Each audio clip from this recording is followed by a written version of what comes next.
side of the story. They have been doing the craziest stuff that you can possibly imagine. The Malice coming in, it's been full of drama from the community's perception. He's an outspoken person. He can be pretty brash, and so there's people who can't wait to see him pop off, and there's people who can't wait to see him fail. And so far this week, there's been a little bit of both for the Cloud9 Academy side, where they have some really good-looking games and some that kind of fall apart on them. Yeah, for the Fly side, I think for people that knew the team, especially at the end of last year, like a beloved academy team, were really fun to watch in the LCS when they actually played quite a number of games. And obviously that team is quite different now. Triple's on a different team. Kuma's in the LCS, so not quite the same team. But I think the bottom lane has still continued to be a solid rock for FlyQuest, and it is cool to see FlyQuest kind of low key start developing players in their own way. I feel like they have the way they build their teams is definitely different from other LCS and other academy teams, and I think FLYA kind of finding their feet after kind of striking gold last year.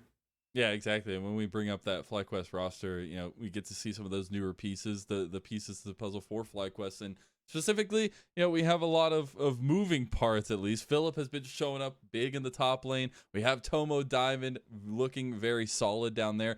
Recent praise for Yuji from Diamond as well in our interview clips. But Spyrax in the mid lane is a key point for me as well in this mid laner from Maryville University, coming in as a very tough solo queue opponent and trying to find his way into a team environment. I think it's been one of the big things that this FlyQuest squad has had to level up on. Tomo and Diamond have substantially more experience, it feels like, than the top half of the map. And they are counted on a lot of times to step up, and it's about who else will join them, because if it's just one power point in the map, you can struggle. Like you said, Philip recently, Yuji recently, and Spyrax as well, trying to find his moments in these games. And FlyQuest have looked a lot better. They 2-0'd TSM Academy, who are also down the bottom of the standings, but then going 1-1 against TLA was pretty impressive to see. Yeah, I know Spawn has been very sad on Twitter lately, so TLA haven't been having the best time. No. It's funny that you mentioned Maryville, though, because I was thinking, I mentioned FlyQuest and the kind of development. I feel like if you think about development in NA, you have 100 Thieves EG, Golden Guardians, maybe TSM's kind of next in line, and actually I think Maryville's in the conversation, right? Yeah. They just keep pumping out players from Collegiate, and it's cool to see more of them here as well. So always good to see fresher talents in the league, and I think Diamond's experience alongside Tomo, as Mark mentioned, they are former academy champions. Diamond is as a support, I think naturally gonna want to be a leader, but at this point with the rabble up in the top half of the map maybe making too much noise, he's gonna have a lot of weight to pull alongside Tomo to kind of get the team up and ready.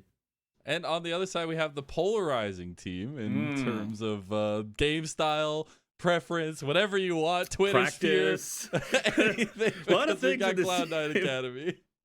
Yeah, they're doing things a little different. Outright saying, hey, we're not here to win academy. We don't, their main purpose for their academy squad is scrimming the main team. And so King at points, he has had some good performances, but most recently kind of got obliterated in the bot lane. But the entire team as well, their drafts are sometimes the most gigabrain thing you've ever seen, and then sometimes their forehead, and you're like, wait a minute, how is that supposed to work? And yesterday was a little bit of both for them.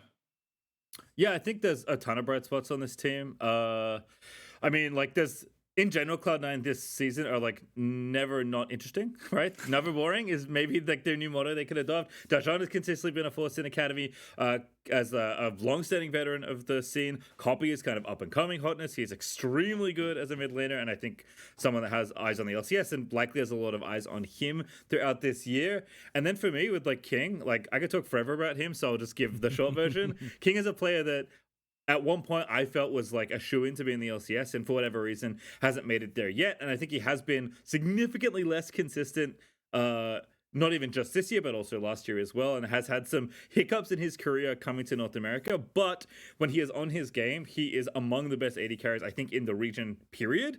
And as OC's winningest player, it's nice to see him show up that skills. So always someone that I wanted to root for. Obviously, this year is a little weird with how the academy team is set up, but definitely a player that's always fun to watch. And I think that's C9A in general. Yeah. Never boring. Yeah, absolutely. And I always just think of the meme that King put up himself. As if only I had gotten one practice day this week, I'll go 4-0. I want to go ahead and bring up FlyQuest Academy because we are going to walk through some clips of them and some of that recency that we were talking about. I think the performance Philip had against Team Liquid was very, very impressive to me. Even in the game they lost, I think I remember him getting pretty far ahead. And Tomo and Diamond getting the help. There's 2 games of Blitzcrank for them. They were putting a lot of pressure on them, like huge chase down sequences for Philip, like you see here off the back of Team Liquid getting over aggressive. He had 2 games of Gwen looking good both times. And Yuji as well has made a lot of big plays in these games, sneaking into brushes on the Lee Sin, finding these opportunities. And of course the Kiana. I love the assassin junglers getting pulled out. Yep. Yeah, something about Maryville Gwen apparently. Like, just Bradley's really good at that champion too. And yeah, definitely FlyQuest just kind of putting the pieces together. It is nice to see, like, again, the veterans we highlighted, the very stable Rock in the bottom lane. It's nice to see the pieces above them starting to shine, because that's kind of the point. Like, for Diamond and Tomo, Diamond especially, he's kind of like proved himself in a lot of ways. And yes, he wants to continue to be consistent and show that he does have, is worthwhile for looking at the LCS, but he's also guiding his young team. He wants to, and he wants his younger players to show off as well. And it's nice to see kind of those bright spots for sure. I still think that's such an integral part that's not as looked at as like that team cohesion being the glue that sticks it all together. And hearing from his side of it, it is kind of like that, and getting to hear some of that wholesomeness come out of that camp. But on the other side, back to the polarizing figure. Back to the drama. Back to the non-wholesome stuff. We've got some Cloud9 tweet coming up here. I want to go ahead and throw that up onto the screen, because I hate to see it. All the Malice bans. Caitlyn jungle. Except for the Get it out of there. Yeah, I mean, I think in one of the games they even banned the Hecarim as well. I think the first game they might have done the 3 Malice bans. And I don't know, it's so fun to see, like, who else is getting this stuff banned against them but Cloud9 Academy. And especially with how aggressive Yuji's pooling, he is on the complete opposite end of the spectrum. You have Herbivore Malice over here and Carnivore Yuji playing things like Kiana, Lee Sin, J4. You know, he is all about the early game. Yeah, I think we've been blessed with back-to-back banger jungle matchups. Like, Kenvi XU is exciting for like the mechanics and like the really like the current meta stuff, and like just very flashy, stable solo play. This is like Pandora's box of jungle. Let's just open it and see what flies out. I got to be on board for the Evelyn game we got to see from Malice at the beginning of the week, and he tweeted out, he's like, "Oh, I'm so rusty on Eve." It was terrifying just to watch that game. Like, if he's rusty, I don't want to know what the future looks like. So we'll have to see, though, guys, as I do believe a Champ Select is ready. So we're going to send you on your way for our final series of the day. Alrighty, I'm hyped. This is going to be fun. I got some bad news for the chat. Oh, goodness. We maybe have a little sneak peek at what's happening with the draft. But now you all at home can see it, too. I have bad news. Kiana, Karma, Evelyn, and Karthus all banned away. So Cloud9 once again hates to see it. No, you hate to see it. I hope it's not Hecarim coming up next. I do understand getting rid of the Kiana for the Cloud9 side if Malice has some other more farming-oriented junglers that he wants to try and look at. Kiana's not a particularly strong jungler 1 through 3. And like her skirmishing potential can be a little limited, but when she hits 6, she can just start blowing those people up. So things like a Karthus can get 100 to 0. I know it's banned out here, but those kinds of squishier farming styles can get easily taken advantage of. Yeah, for sure. Zeri kind of the obvious last red side ban there. So Caitlyn insta-locked. Gwen insta-locked on the other side there. Philip is not shying away from that pick, I assume. I've heard Gwen's priority has been rising a lot. I forget who was tweeting about it on Twitter, but someone said like Champions Q is getting its own meta. And so like Gwen has become permaban on red side. And so with the jungle focus in these drafts, you can see that it's a very different style where Caitlyn's getting through, Gwen is getting through, these things are getting first picked away. Yeah, I mean, I believe it. Gwen feels so massively powerful. She's a great carry, great split pusher, great team fighter, excellent AP threat, which can sometimes be hard to like get your damage profiles right if you're trying to pick like specific AD champions that you want to play, especially like jungle assassins. And she can jungle and play top and even mid if you honestly really want to go for it. So yeah, I think Gwen's definitely worthy of the attention. Udyr from Mouse, I guess, is next in line. That definitely lines up with the maximal herbivore style. And then Lux to go with the Caitlyn, as Leona alongside Jhin is going to be the 2v2 for FlyQuest this game. And it's a very different, I think what's cool about Malice's pool, beyond the fact that a lot of them are a little bit more farming oriented, is that they still have unique identities. Like Karthus it plays very different from Evelyn, who plays very different from the Hecarim Udyr, yep. and the Udyr, where the Udyr is going to build tankier. He takes, I believe it was Turtle second, he maxes, so he can, with all those resists, he's get extra healing, get extra shields, and then they paired it with an enchanter last time. I have to go look and see exactly what it was they paired it with. But with the Lux already locked in, you at least have one other form of shields coming through, and it makes it so hard to punch through him, and he gets to run around and just be so annoying for the enemy. Yeah, also, we've seen Darshan play tanks, play carries. He's got a very wide pool as well, so Akali going to be lost likely away from Copy, although Darshan certainly can pilot the champion. And then Tryndamere going to be banned away. If there are some enchanters maybe lurking in the shadows, definitely don't want Tryndamere to be alongside Udyr and Caitlyn. Yeah, I can understand that one wanting to get taken care of, especially as well if Jin's going to be kind of left alone. It feels like the Jhin Leona lane is very much about kind of, you're going to soft lose early on, most likely. You can potentially find gank setups depending on what you end up getting here for Yuji as well. But otherwise, it's more about mid to late game team fighting and having lockdown CC if you're trying to kill this Udyr or whatever. But you definitely want a Tryndamere spinning on your backline while you're dealing with the Caitlyn or something. Yeah, Ahri banned as well. It's been pretty consistent in our phase 2 bans because she is very powerful, but not that high priority, at least not for these teams that we're watching. And there's Zen over for Yuji. So again, as expected style, Yuji wants to get aggressive, play early game. Malice wants to hit the camps. And yep, that's going to be here for game 1 as well. Yeah, and I mean, Zen is a little closer off the hard ganking junglers that we sometimes see. It's not quite J4, it's not quite Lee Sin. You know, you can be a little bit more efficiency minded. So I would like to see how Yuji stacks up to Malice's clears and if he is going to fall behind in CS if he's not finding these ganks. And there it is, the Darshan Fiora. He counterpicked, I forget who he was playing against, but he played the counterpick into Gwen, I believe it was yesterday as well. So he is someone who's willing to play these fighter counterpicks, the Jaxes, the Fioras, and he popped off so hard in that Fiora game. You love to see it. Like I said, Darshan, very wide pool, a lot of experience, obviously one of the longest standing professional players in North America. But what is the last pick here for Copy? I assume we need to line up a pick. It is going to be nice and safe. It is Victor there in the mid lane. Yep, nice little mid laner to scale up with the Lux and Caitlyn. So much zone control in their 4-man group. Udyr buying a lot of space for this backline to just have so many abilities to throw out there. And Fiora's going to be mostly splitting this game. So see how they round it out for mid lane here. I doubt it's Shen. It's definitely not Xayah. No, it's Azir. Okay. Sad. Fine. Sad to get a boring mid lane matchup. It looked like it was going to be such an interesting draft, and it came out surprisingly standard. Of the Malice champions, the Udyr is definitely the least fun to watch. I watched plenty of this. I said this yesterday. Chemtank Udyr was meta for literally a year. I've seen enough of it. You're done? Yeah. That's totally fair. I was promised Evelyn. I was promised Karthus. I've gotten neither of those in my games. I'm a little disappointed. Well, good news is we have at least, in fact, we have only 2 Cloud9 games here to finish off Super Week here in Academy. So we'll see how they do here in game number 1. Unfortunately, none of the fun stuff left up for this game, but we'll see what happens. But in this game, as boring as the mid lane matchup is, I have a lot of attention drawn towards the top half of the map, especially not just the top lane 1v1, but the top lane 2v2 or more, especially. I mean, we talked about it actually right before it happened. Like, Gwen is such a dominant pick. I feel like basically everyone is starting to learn how to pilot this champion exceptionally well. She's so annoying. She's seemingly good at everything. And Darshan is saying, you know what?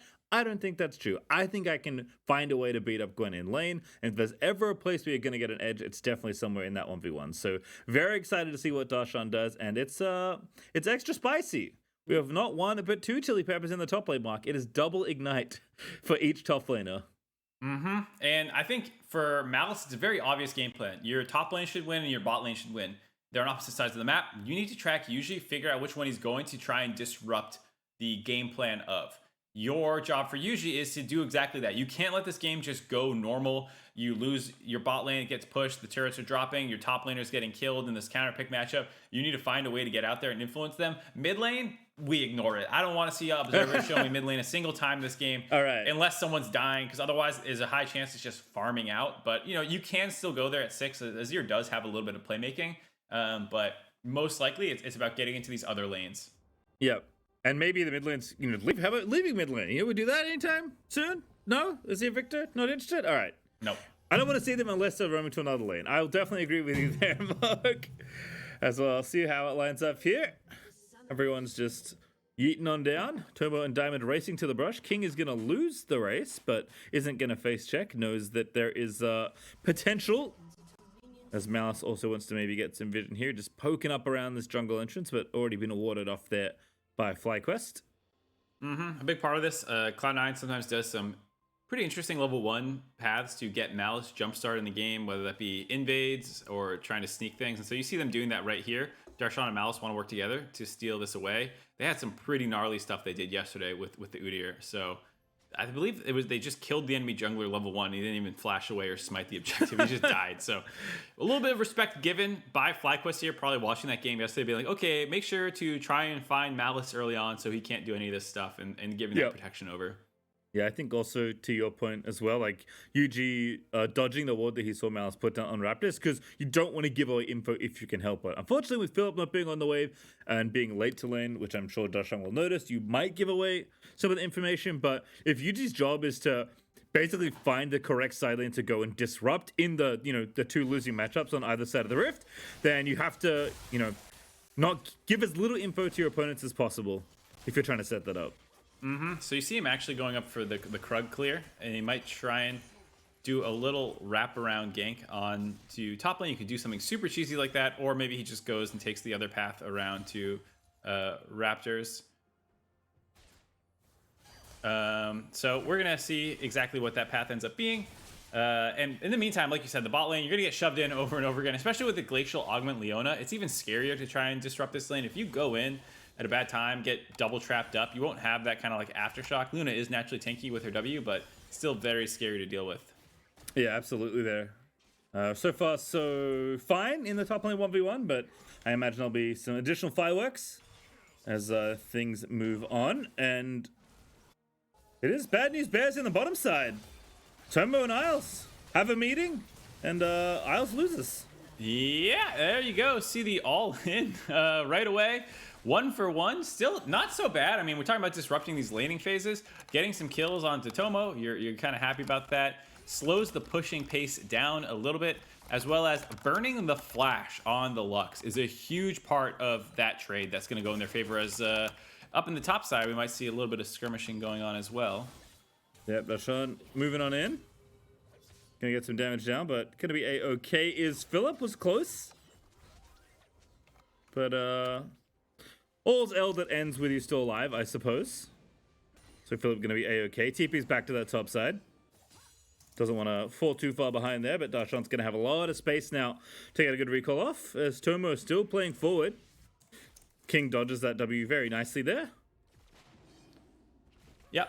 I do think you have a decent start now, because eventually you can potentially get down in the bot lane. Top lane, trading out the Ignite in favor of Philip while he did get chunked low, got the reset off, had TV back in the lane. Now he has the Ignite advantage. That's another lane for Yuji where you'll have a small advantage if you try and get something done. Maybe you can find a kill up there. See what happens. Malice actually moving up towards the top side right now. If you can get something done here on Philip, Gwen, of course, no flash, didn't even take it at all. Has the Ignite, but should be able to boop away pretty easily. And Udyr feels like not a very fun fight for old Udyr, trying to chase down a Gwen. Yeah, he's just trying to be annoying. He's zoning Philip off the wave a little bit, leeching some XP, doing what junglers do, Philip's got to respect it a little bit. And he's eventually going to, be able to know that the Udyr will reset eventually. Malice is not the kind of guy to hang around the lane much longer than he needs to. Very true. Kind of the minimum amount of visitation, and then he's out of there. Very efficient with his want to clear. Bottom side here, been pretty even. Diamond definitely getting it done there with Tomo to convert for that first kill, which has been nice. As Yuji just getting the wave crash here on top side, it looks like. So nothing too wild. And unfortunately, Mark, mid lane is on the screen. That's okay. Won't be here for too long. What did I say? I understand. Sometimes you got to show other lanes. I get it. I get it. That's fine. Yeah, it's all good. So now with that, they are going to keep farming. The sixes are going to be coming in soon in mid lane, and maybe we'll see some more action there, but unlikely. I think the big thing is the fact that bot lane has not really gotten the shove after that 1v1. Or the 2v2, excuse me, because now that the Lux doesn't have flash, she knows she has to play safer. And as soon as you can't just walk up and hit the wave and do everything like that, you start getting the inability to shove the wave anymore. Yep. Oh, I think Philip actually lost a vital there. That was brutal, if true. As Darshan just barely bends that Q around and manages to hit Philip. Philip actually getting zoned in CS right now, so the numbers don't look good on your screen, but Darshan is keeping the wave pretty aggressively trimmed to try and zone Philip out for as much as he can. So we'll see if that eventuates into anything else, but doesn't seem like jungle attention is going to be going there anytime soon. Both Yuji and Malice have actually committed to farming it up for now, as Malice is going to have a visit down here to the bottom side. Might run into Yuji. Yuji is going to see that Malice is here with the spinning. Oh no, just missed him. And now bottom side is Isles. He's going to get rooted. Tomo just flashes in. Diamond with a beautiful setup there. And now Diamond Igniter has to run away, but Malice back onto Yuji. He's going to force the flash. They're able to get out alive there, getting the initial kill onto Isles, just barely pulling that one off. Having a small window there to make that work and get out. Does lose the flash, so slight disadvantage. Malice pops the ghost, but that's, of course, a shorter cooldown.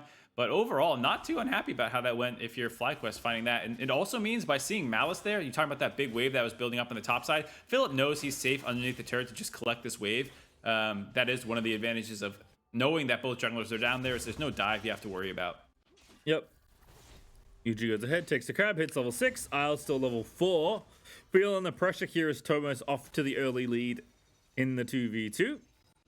Again, definitely the consistent part of FlyQuest Academy is firing off right now in the bottom side. Tomo's Jhin has been a kind of a mainstay of his champ pool for a while now, and it's always nice to see Jhin paired with really any sort of good CC. Leon obviously fitting that bill, so far so good, but the gold lead actually really nothing at the end of it all.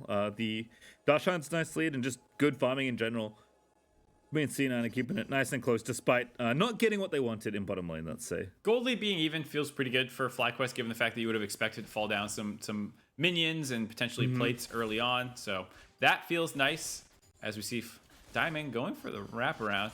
Yeah, can't go for King. Ooh, gets the E, but now the traps are happening and Diamond is just so tanky. My goodness. I mean, still not a great trade. You're getting chunked out a little bit here.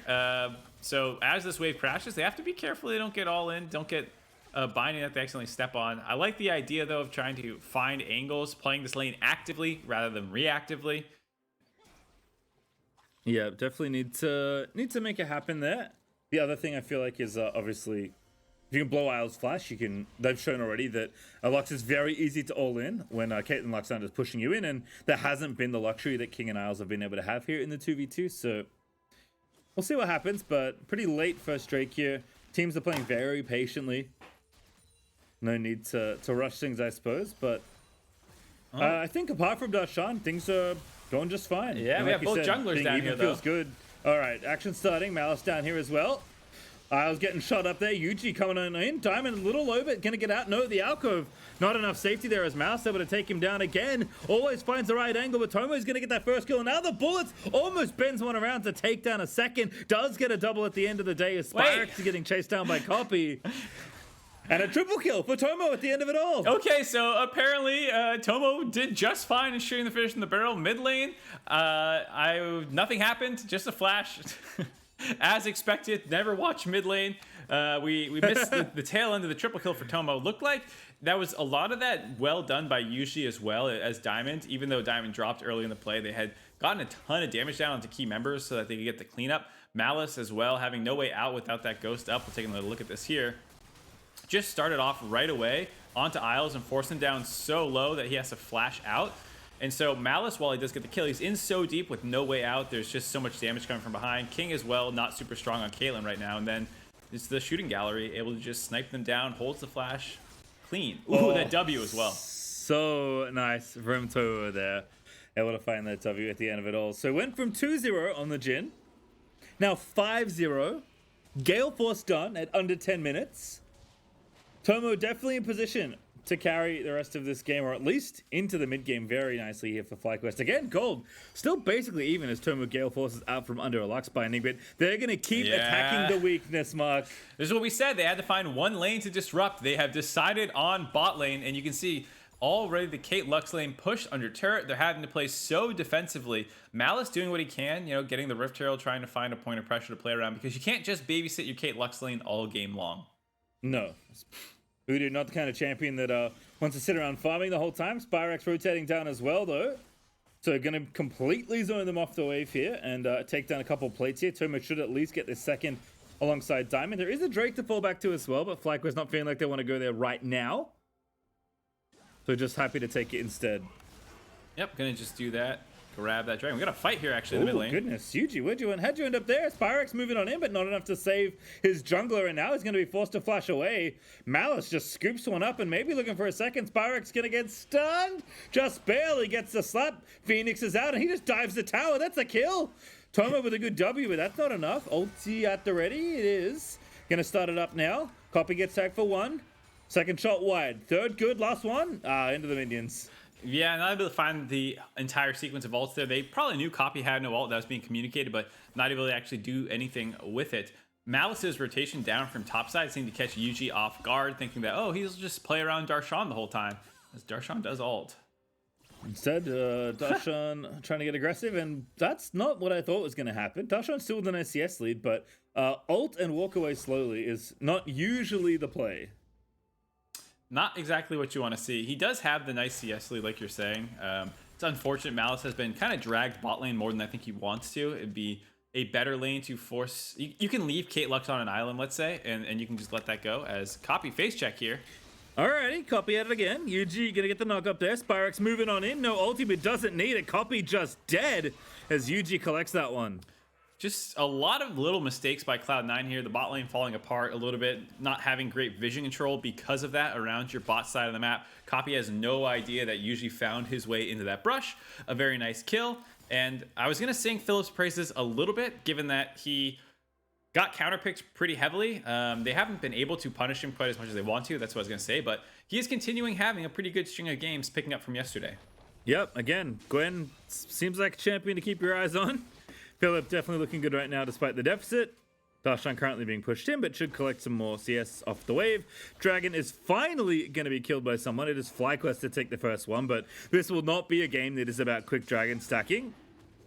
But at least happy to grab the first one as Malice continues to take the enemy jungle and rack up kills. He's really the big performer on Cloud9 right now. He's definitely still focusing on guiding his jungle farm up. I think Yuji was more farm focused until the advantages in the bot lane started to accrue, and now he's totally fine going ahead, falling a little bit further behind in CS to go explode the bot lane advantage. You see it's a 20 CS lead for Tomo, as well as getting a ton of plates and kills.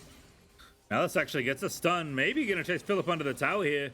Philip doesn't have ulti, now gonna go back in onto Malice. The 1v1, Malice is gonna win it! The Phoenix stance takes him out as the first turret goes to Darshan. Oh, not done yet though, going for the all-in on bot. King, my goodness, already that damage is there. The cleanse, not in time. Diamond flashes in, Tomo flashes after. Gonna have to get the kill, but the TP's coming in. And now Tomo's gonna have to run a 1-for-1 trade in the bottom side as Isles gets aggressive, but Tomo beautifully sidesteps that Lux Q. Now Darshan is gonna get locked up. The root is still there, but the ignite is good as Darshan finds 700 extra gold. Ooh, big mistake there by FlyQuest. First in the top lane, Philip, right after I cast your curse him, takes the 1v1 thinking, oh, I have ignite. I'm a laner. I should win that. Ends up dying. And then here, they just don't commit hard enough onto King. Tomo grabs turret aggro and then has to use his Gale Force to try and get back in range, meaning he's not going to get the damage done. Just unfortunate that Tomo grabbed turret aggro first, really desynced the dive, which allowed Darshan to TP in and get the cleanup kill onto Tomo, 2 for 1. Yeah, and then Darshan, even though he gets rooted, easy buffer through that. And able to nab that kill nice and swiftly. Now Gore Drinker done and the teammate's done there for Darshan. So Fiora is ready to duel. See how Philip fends there with the Rift Maker now completed.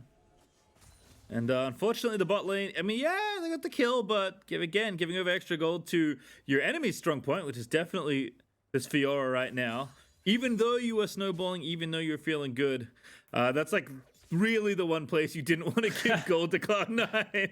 It's a really interesting game state to be in right now because the 6-1 Jhin is absolutely monstrous, basically highest farm in the game, has some turret plates as well. He's going to be so hard to deal with, but then you also have a fat meatball in the Udyr, who is extremely strong as well. So funnily enough, I think it's going to be about, does Darshan want a TP flank to help the Udyr kill Tomo? Because I think if you're just 4v4, they don't really have the tools to get on top of Tomo themselves. If it's just Udyr running in, he easily gets shuffled off.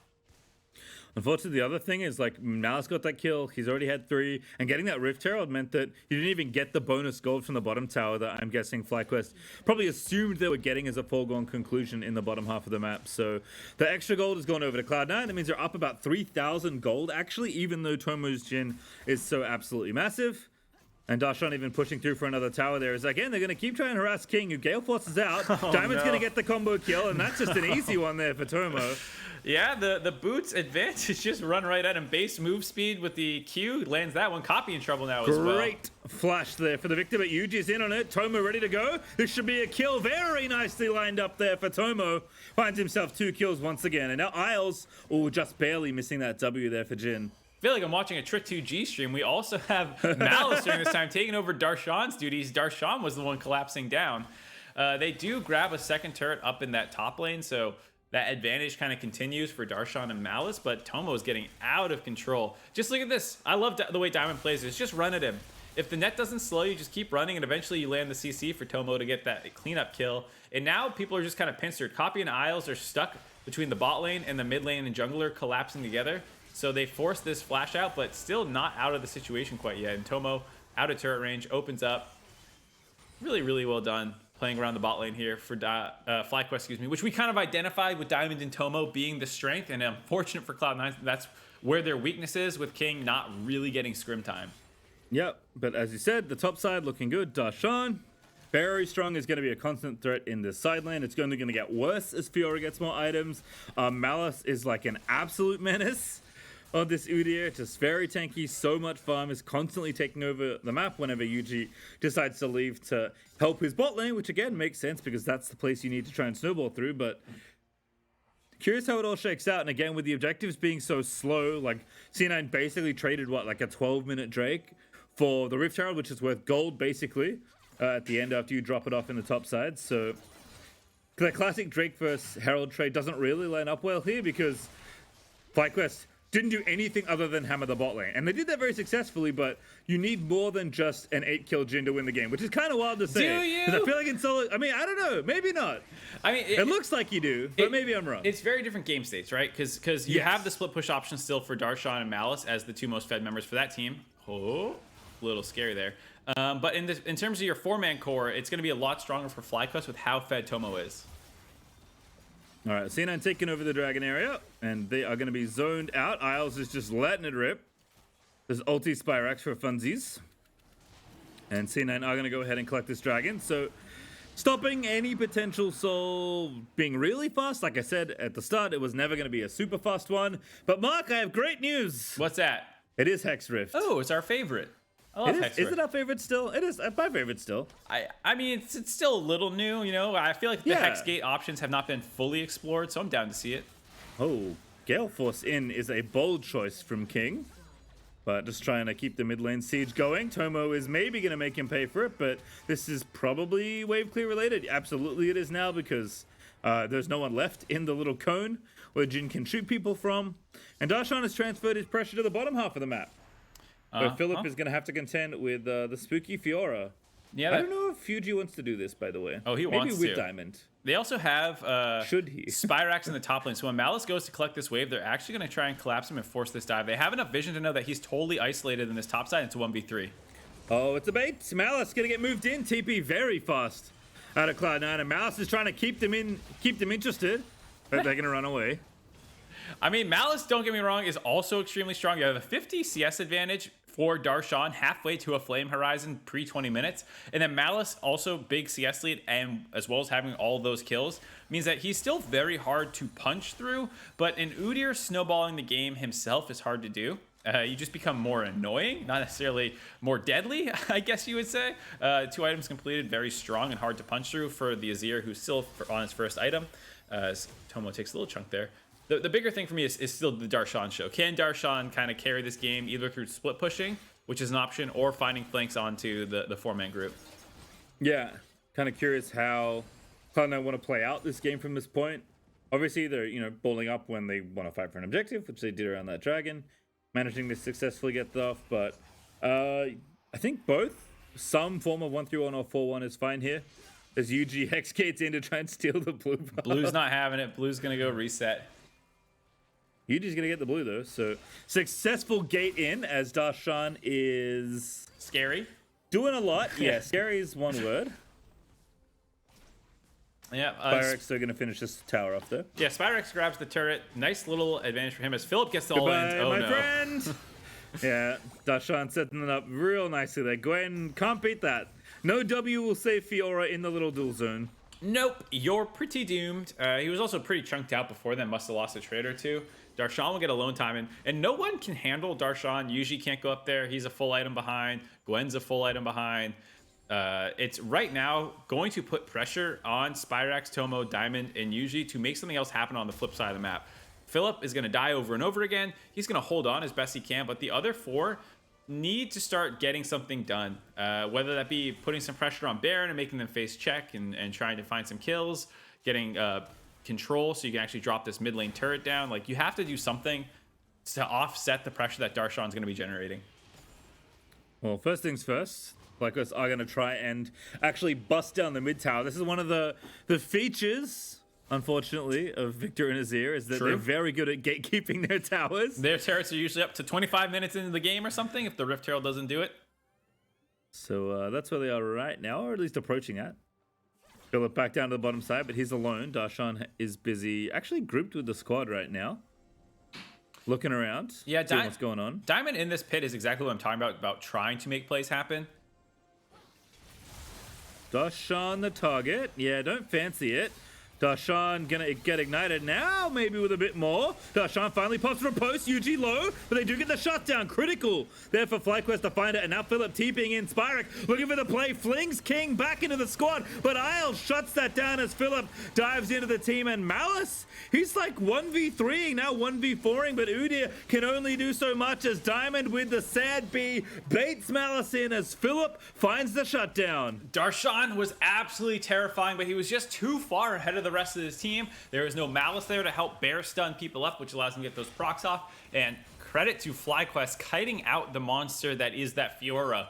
And then once he's down, you saw how hard it is for them to win the fight. Malice himself doesn't bring enough damage to threaten the backline. And this is what I was talking about. The four-man needs to find these opportunities. Diamond in the pit presents an option for Darshan where he thinks he can get it, but there's just too much other CC flying at Darshan. He can't get all those vitals proc to get all that healing. They focus him down very well. Now it's a 5v4, and Malice, I think, has a decent idea. While Spyrax is trying to go on the enemy backline, he's trying to stun up Darshan.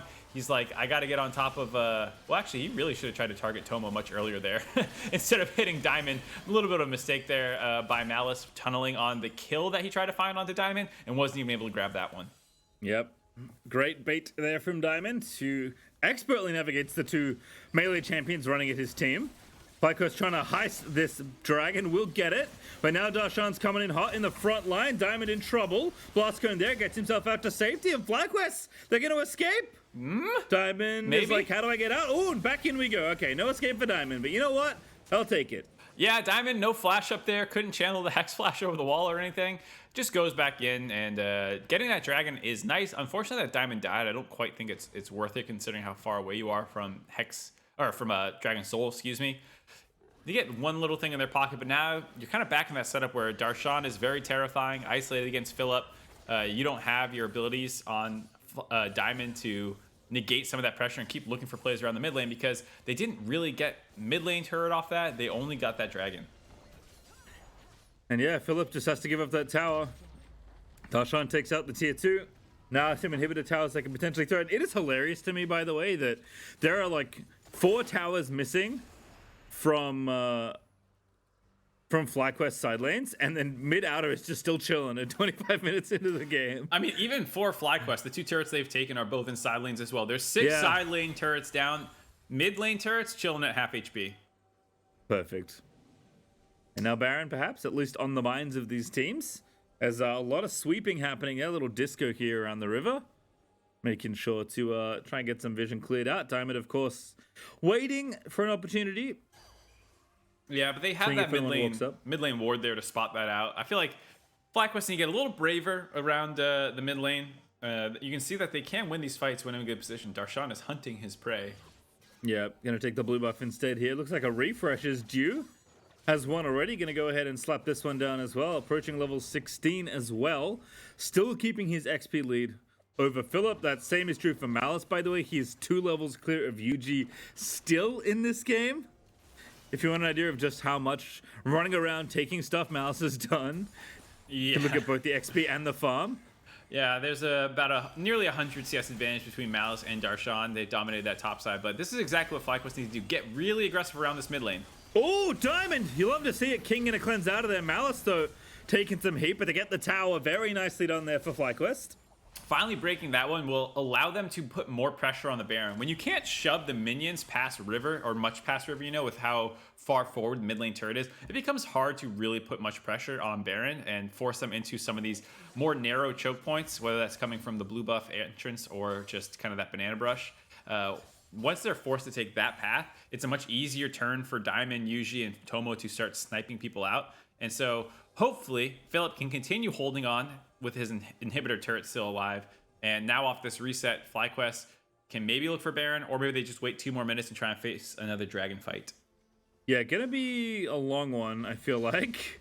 When the first Drake is taken that late, you already know that the game's maybe gonna slow down. But with how persistent these teams have been of protecting their mid tower, C9 have, despite, again, all their side lane space, don't have that much room in the center of the map as these bigger objectives start to roll up. But there's no, rush on these Drakes, given that we've split them. We've only got 3 so far through almost 27 minutes of play. So right, it makes it a little weird for Udyr to find something to do. There's a lot of wards centered around mid lane, which means you can kind of see which side lane he's going for. The side lanes are so open that if you want to go pressure with Darshan, you have to go all the way to the bot inhibitor.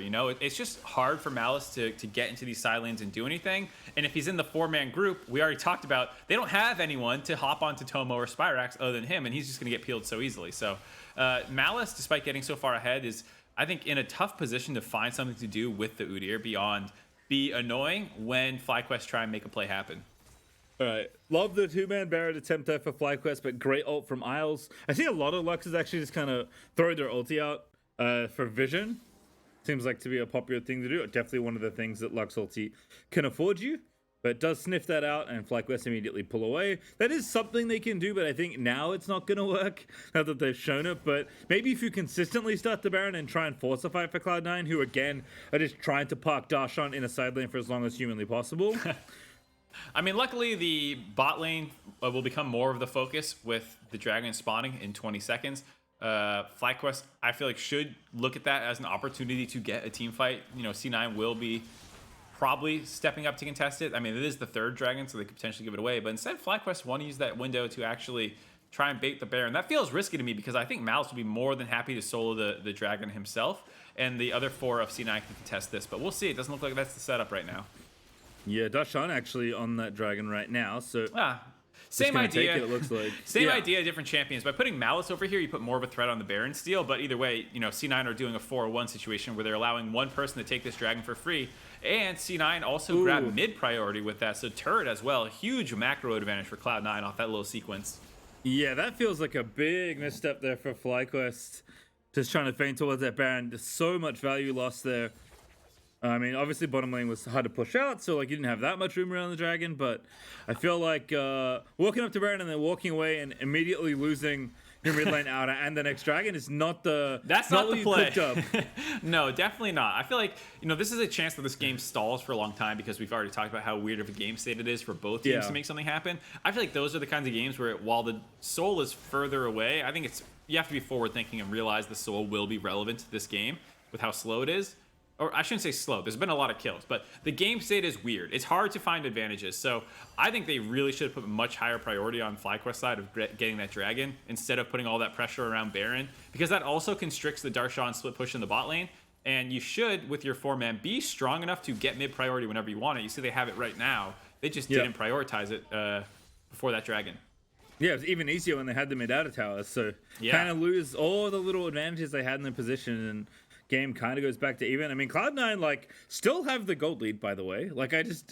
I feel like it's just not, especially because we're quite late, about to hit 30 minutes. 2,500 gold at this point, not all that significant. No, not super significant. It's also not centered in places around the map where you can use it that easily. So, for example, Darshan has a fat gold lead. and he can pressure Philip. Great. But your Jhin also has a fat gold lead, and he can pressure your mid lane. So both teams kind of have to respect the pressure the other one puts down.